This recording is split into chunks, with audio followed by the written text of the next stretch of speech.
Kızım telefon kapattı. Alo bola. Yaxshimisan? Qaynana qiyin ovqatli qildirib. Qaynamayaptimi bolam? Voy bechara bolam, 8da turyapsanmi? Bu yoqda uxlarding-ku 11gacha mazza qil. Nima? Somsa qiling dedimi? Qamayli eshit. Instagramga kirsang, Lidishit profili bor. Somsa xamir desammi tugilgan chuchvaralami? Kelishki takliflarga bor. Napoleon medovili ham pishiradi, baraka topkur. Voy narxlari shunaqa arzon. Tez erinda pul olganda zakaz qilib olgan.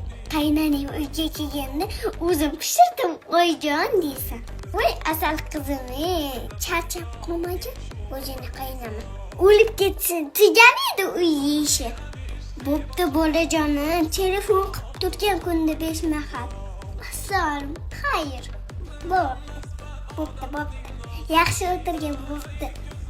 Oyjon, Ha, Lady Chef'dan pul fabrikatlar zakaz qilsa bo'ladimi? nima? Qanaqa zakaz? Xudo qo'l oyoqni nimaga bergan? Qaynanasiga yelib yugurib xizmat qilish uchun-da. Kelim poshsha, bugun bir somsa qiling, mazza qiling. Keyin chuchvara ham qiling, danedi bo'lsin. Tezlashing kelim poshsha. Mana qo'yibdi, chiqdi. Bu ne? Ko'kchilik. Ko'kchilik o'ynaydi u. Qo'lingda o'ynat.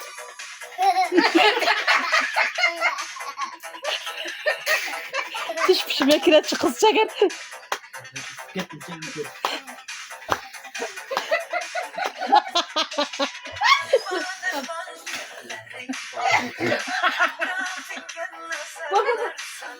Chiradi.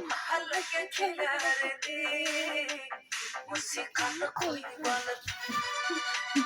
Halımın yanımda, kendinin yanımda. Seni çok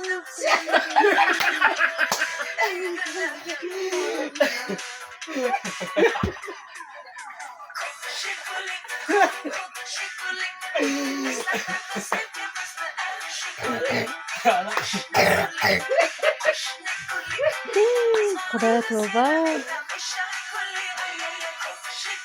Давай, давай. Хорошо, машина идет, а потом я помощь, не лишь чай.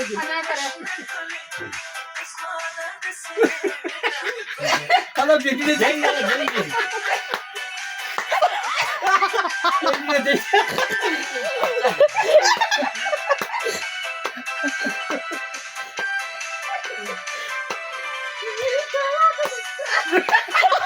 Karıcak. Çıkın gençler.